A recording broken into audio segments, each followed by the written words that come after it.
Hey, it's Clay. Hope you guys are doing well. Welcome to another video. This is going to be a tutorial lesson on the tuning of DADGAD. It's probably something you may have heard a little bit about, but it might just seem a little bit foreign, especially if you're very used to playing in standard tuning. I have found it to be a really neat tool, and it opens up a lot of possibilities as far as transposing songs using this open chord system. But it's also a lot more accessible. Some of the open tunings are very specific. They're kind of a one-off type situation. But in DADGAD, I've kind of found I'm able to have a lot more fun and flexibility with it. It's kind of a middle ground between some of the benefits of a standard tuning, where you still can play a lot of different songs, and some of the benefits of an open tuning, where you get a new and different sound. So this is going to be kind of an introduction to DADGAD. I'm not going to go really into detail and depth. Certainly there are a ton more things that you can do with this tuning than I'm going to cover, but I just kind of want to help you get your feet wet. So for starters, let's talk about the tuning. So if you are in standard, getting into DADGAD is very simple. First, you need to take your low E string and you need to tune it down a half step so that it goes down to a D note. And you can just take your D string and play it open, and then match your low string, just tune it down until it matches. Then what I like to do from there is continue to drone that D note, the open third string, and then take your high E string and then also tune that down to D. If it's not clear by now, but DADGAD is the notes of the strings. So D, A, D, G, A, D. And then you have the B string. That needs to go down to an A, and you can use your open A string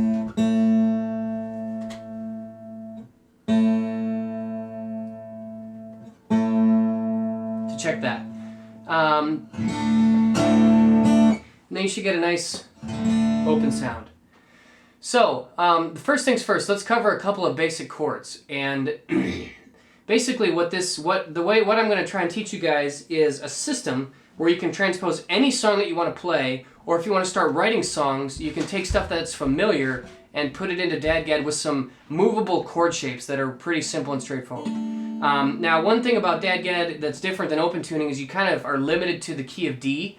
It just isn't as applicable to you can't switch to other keys as easily. But within the key of D, you can do a lot of different things. So, let's start with an open D chord. What you want to do is fret this second fret of the G string, and then just play all. That's your open D chord. Now you can also move this around to a few different places. If you go to the 7th fret, that's a D note. So you're actually playing the same as the high E string. You can go up here to the 11th fret. And you get the major third. Pretty much anything within the scale can fit, but those are kind of some common places that I'll play it. Now the most important chords usually in a key are the 1, 4, and 5 in a diatonic scale. So we're going to cover those next. So in the key of D, the next two major chords are going to be your 4, which is your G, and you play that here on the 5th fret. So what I do, and there are a few different ways you can do it, of fingering it, but the most important thing is that you need to have the 5th fret pressed down. I usually do this with either my 2nd or maybe 3rd finger. And then on the G string is kind of the most important one, you need to have the 4th fret. Now, I also will sometimes mute the A string, so that will sound like this.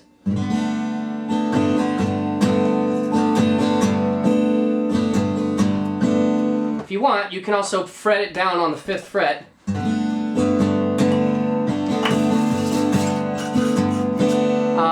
If you guys know anything about drop D tuning, your power chords are just the 3 frets played on the same, fretting the 3 notes on the same fret on the low strings. That's a power chord, so that's the same idea there.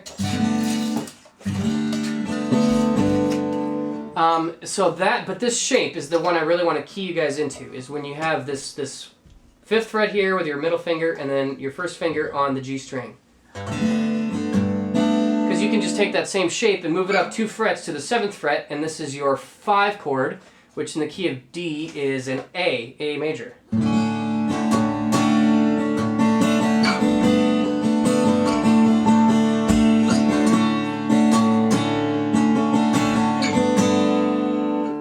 And with those three chords, you have the fundamental foundation of a lot of different songs. And again, it's in very easy, slidable, movable shape. The other shape we need to cover is for the minor chords in the scale. And so if your major pattern or shape is 1 fret apart on the low string and then the G string, your minor shape, we're going to do it up here for the 6th of the scale. So in the key of D, this would be, we have G, A, B minor. So, in order to play a B minor, you just have 2 frets in between instead of 1. So if this was your major shape, your minor shape would be ring finger on this 9th fret, and then muting the A string, and then your pointer finger is now 2 frets away on the 7th fret. So your major is only 1 fret away, your minor shape is 2 frets away. Now there are a few different places to play this. So now so if we keep those shapes in our mind, I'm gonna walk through the entire scale playing first the scale itself on the low string and then the chords that go along with it. So the open is your 1, your tonic. Your 2 is on the 2nd fret. This would be E. Your 3 is F sharp. G is on the 5th fret. A is on the 7th fret. B is here on the 9th fret. And then this is a C sharp here on the 11th fret. And then your octave D. So 0, 2, 4, 5, 7, 9, 11, 12. That's your scale. And then if you want to make that into chords, it would be like your first is your open D. Your second is this. I like to, if you think about the minor shape like this, where we're 2 frets apart, but we've got an open string here. So what I'd usually do is I play 2 fingers here on the 2nd fret.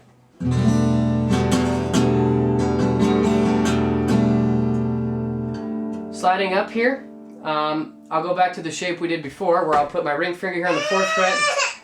With this 3 chord, it's a minor, so the fingering would be ring finger on the 4th fret, first finger on the 2nd fret of the G string.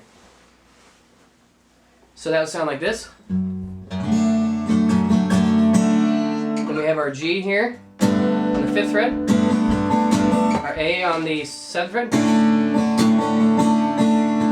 the 6 here on the 9th fret, minor, and another minor shape 2 frets higher on the 11th. And then you can play this one here. That's the major shape on the 12th fret for the octave of. So, those are your potential chords. Open D, I'm going to call this the 2 minor, 3 minor, 4 major, 5 major, 6 minor, 7 minor, octave. Now the main reason why I'm choosing to use kind of these numbers instead of kind of the actual names of the chords, which you can use and can be helpful, I'm choosing to use the numbers because what I really like about this system is that it allows you to transpose lots of different songs into this tuning very easily, and it makes it a lot of fun. So when you're looking at a chord progression and you want to transfer it into this tuning, it really helps if you know like this number system, which is a really easy and accessible and transferable way that a lot of people can use. I believe it initially was called the Nashville number system, but you know, if you know do, re, mi, fa, sol, la, ti, do, just turn those into numbers and you count 1 through 8. 1 and 8 are the octaves, and then the others are the chords. So just kind of some basic music theory will help you apply almost any song. So let's say we've got a progression in the key of G. So how would we transfer common chords from the key of G into this tuning?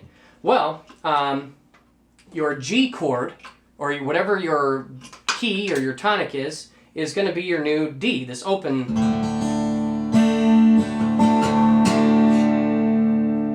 Then your C chord, which is also very common, is going to be this one here on the 5th fret.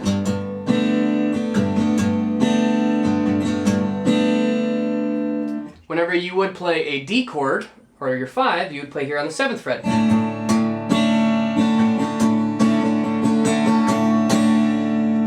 Your E minor is going to be your 6, so that would be here on the 9th fret, the minor shape.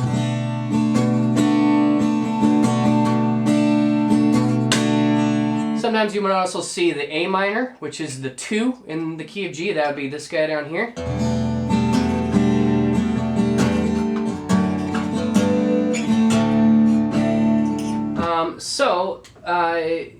You know, it is very easy to just kind of transpose those names and numbers over to this key, and you instantly have something that sounds really good.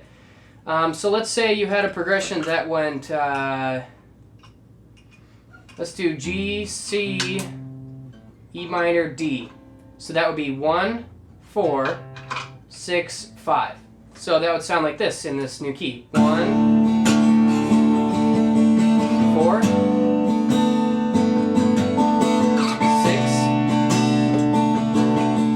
5.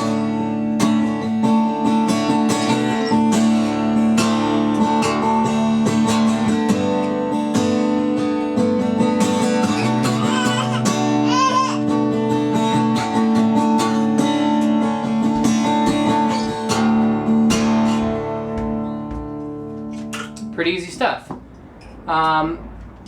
Let's do another example. Let's say you're playing a song that's in the key of E. So in the key of E, your E is the tonic, so that becomes this open chord.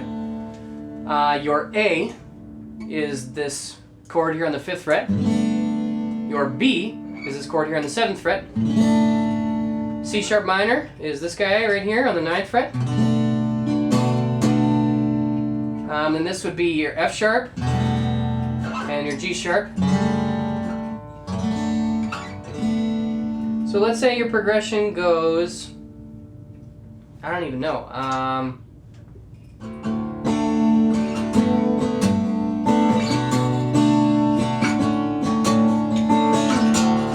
That's a pretty common one.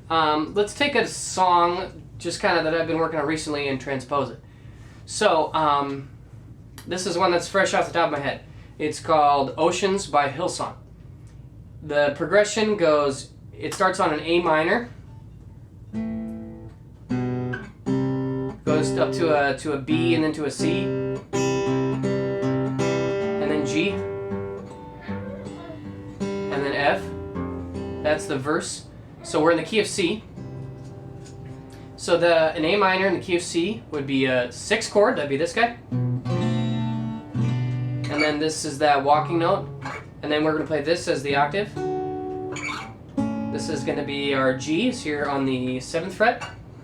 That's the 5 chord. And then the 4 chord is here on the 5th fret. So it sounds something kind of like this.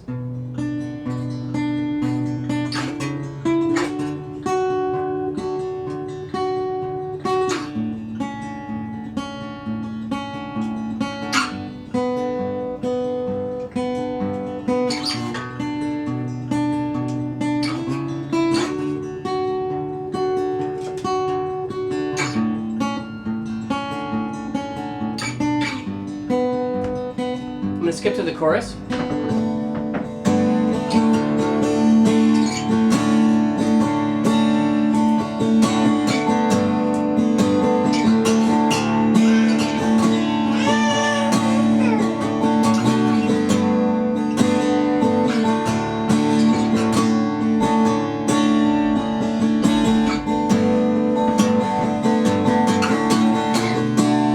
And back to the verse. So just kind of some examples to hopefully help highlight that.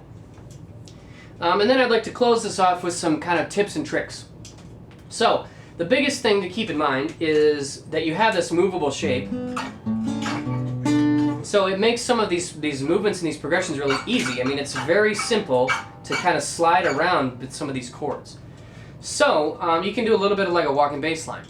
So for example, something like this, if you're doing like a D to the A. And this is just a little bit of a different fingering for this instead of this A chord. You can also do pointer finger here on the low string, And then on the G string, use your ring finger up 2 frets. It's the same as...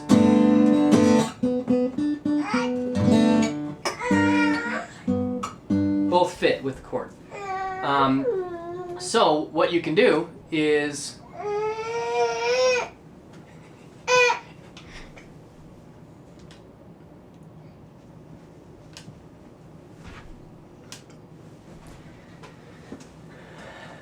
So for example, let's say you were going to go from the open 1 chord to the 5. You can do a little walk.